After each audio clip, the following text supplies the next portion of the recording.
My coverage of CES 2015 is made possible by Fractal Design and WD. To learn more about their products and to say thank you for supporting Paul's Hardware, go ahead and click on the sponsor links in this video's description.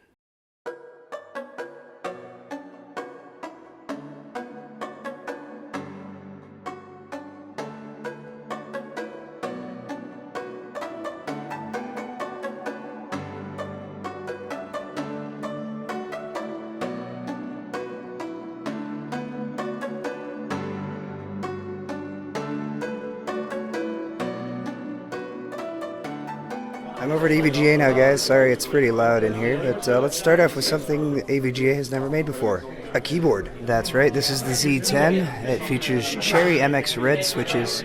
You get a removable soft touch wrist rest with a bit of rubber on it here. And you have a LCD display on the board that'll tie in with Precision X, and it will display specific information on that little screen about your overclock and temperatures and useful stuff. So pretty cool. New mechanical keyboard from EVGA. It should be coming out, I believe, in Q2. Next up here we have the GeForce GTX 980 Hydro Copper. So basically you have a 980 over here. This is using the reference PCB, and they've put this Hydro Copper unit on top. If you buy this standalone, basically you get a 120 millimeter radiator like this. You get a bit of braiding on the tubing here, which is kind of nice, and an EVGA block. This is made by Ace Tech with copper on the bottom, as you can see. So you can buy that by itself and then mod your own GTX 980, or you can buy the card all by itself. So this shroud actually pops off like this. And then underneath you have pretty much the same stuff that you would get with a standard GTX 980, which means that you can easily add this onto a 980 that you might already have. But an easy way to get some simple water cooling going on your card. And Jacob told me these cards under load are running at about low 40s degrees Celsius under full load, so a very, very effective means of cooling your GPU. Next up is something you guys will probably be excited about, but it is a bit on the higher end. This is the GTX 980 Classified Edition, and this is the Kingpin version, which means it's been designed in collaboration with Kingpin specifically for overclocking. As a result, they've assumed that people are going to be removing this included cooler, which is a very effective cooler with 100 millimeter fans, dual fans there. They've also included a low profile bracket if you want to add a water cooler to it and make it a single slot card. The GPU is going to ship overclocked, but this is made for overclocking. I asked Jacob how this would perform on air, and he said it could probably easily hit 1500 to 1550 at least, if not more than that, depending on the GPU you get, of course.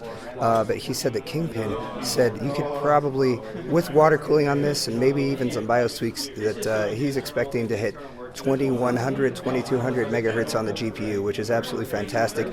Obviously, this is still in production. This is just a demo unit they have here. You can see they've also beefed up the power delivery, and they've also included some RGB LEDs. So you actually have three separate ones, one down at the bottom, one up on the EVGA logo, and then also some RGB LEDs on the back.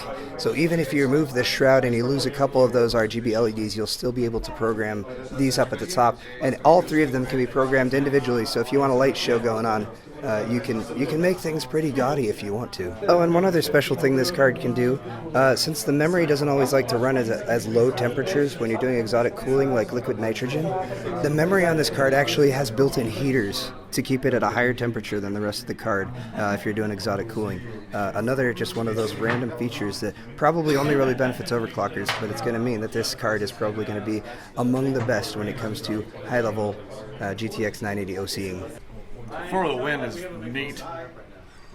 Hey guys, I'm over at the Be Quiet suite, and I've actually never ever covered any Be Quiet products, so I'm going to give you a really quick look at some of them right now. They have cases, they have really high quality power supplies as well that are really well made and very well reviewed, and they also have a bunch of really nice air coolers. They have really excellent black finishes. They're super clean.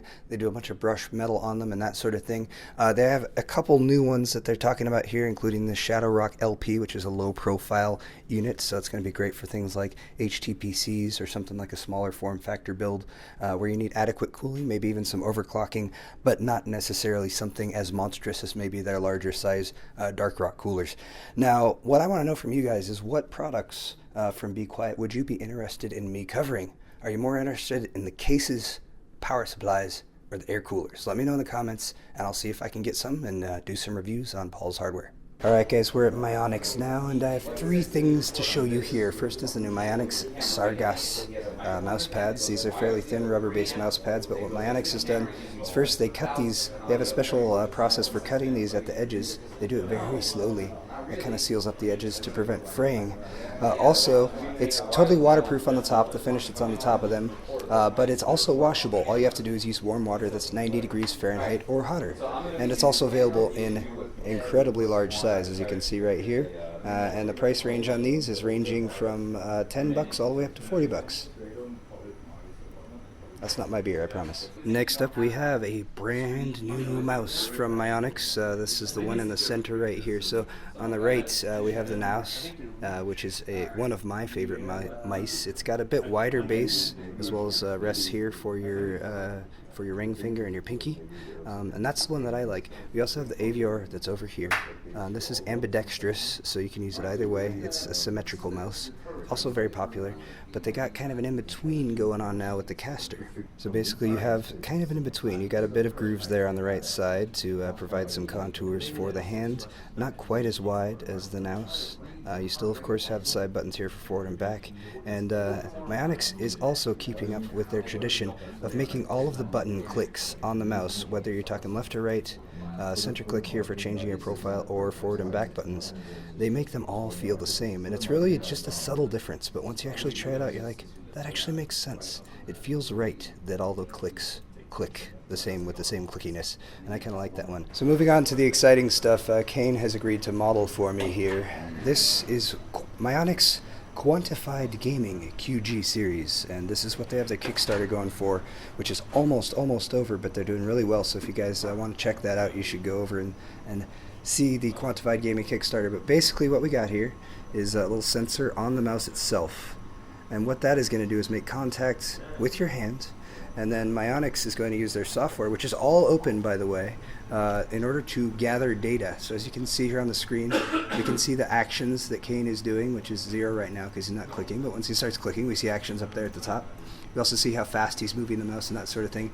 But probably the more important stuff that the sensor is actually picking up is going to be the heartbeat and the skin response down at the bottom. So heartbeat is how intense he's feeling right now and how super excited he is about the game he's playing. And then skin response at the bottom is just how good of a connection he's getting between his hand and the mouse. So once they have gathered this information about what you're doing and how you're feeling while you're playing the game, what can they do with it? So here's the Quantified Gaming in action. They got Borderlands up here, and you can see up on the right side, this is an overlay on the screen. You can actually take these little guys and move them around. So you notice there's 3 heart rates showing right there. You can actually be monitoring the heart rates of, say, your friends who you're gaming with. You can do heart rate. You can also monitor some of the other metrics that are available there. So imagine if you're playing, say, a StarCraft match and you're looking at your actions per minute, and that way you can like talk trash on your friends because they're not pulling their weight or something like that. That'd be cool. But another one of the challenges that Mionix has been dealing with here is actually setting these up to make contact with the hand when you put your palm on it. So we have a few different examples here of where they have switched the sensor around, and you can see the sensor when the hand makes contact with it will light up. And they're working with these to make sure that depending on your grip style and depending on the type of mouse that you actually go for, you will be able to actually make contacts with the sensor points so it can read all of your information.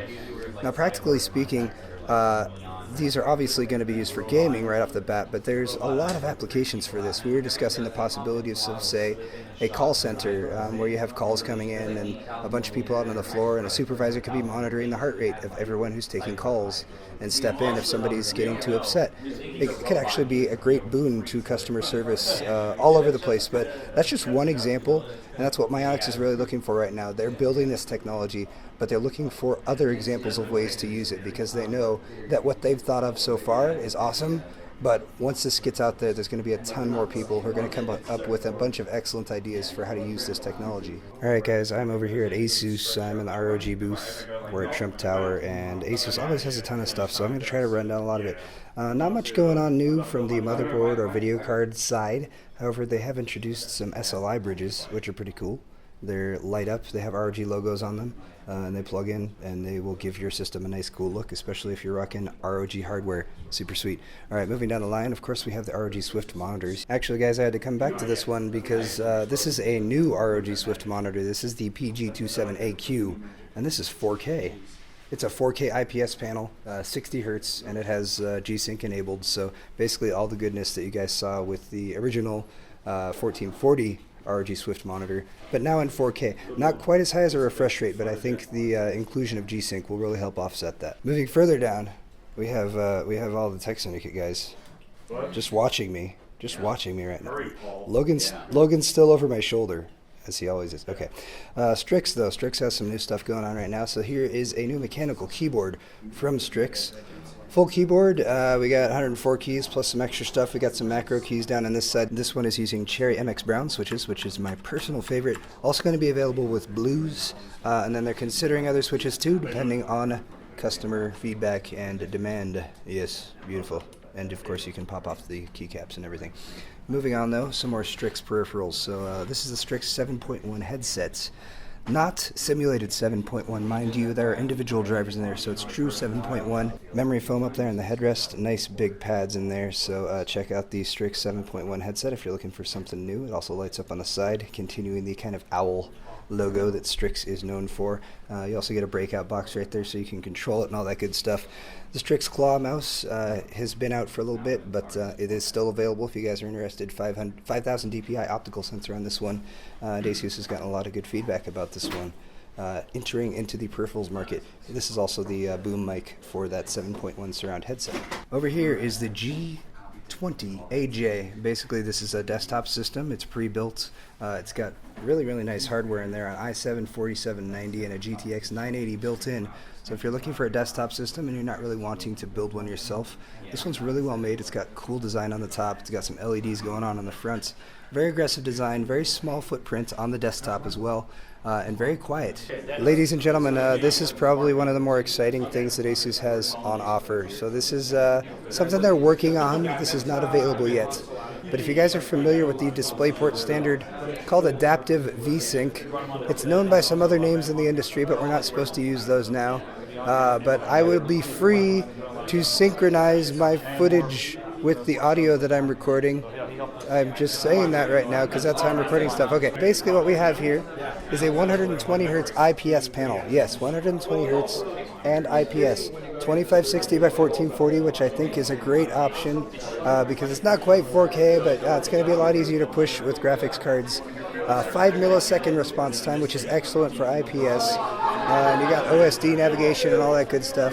But what this is going to do is synchronize the frame rate between the monitor and the graphics card, in this case an AMD graphics card, and it's going to give you nice smooth frame rates. The benefits are unfathomable, and we're really excited about this technology. We should be seeing these monitors in 2015.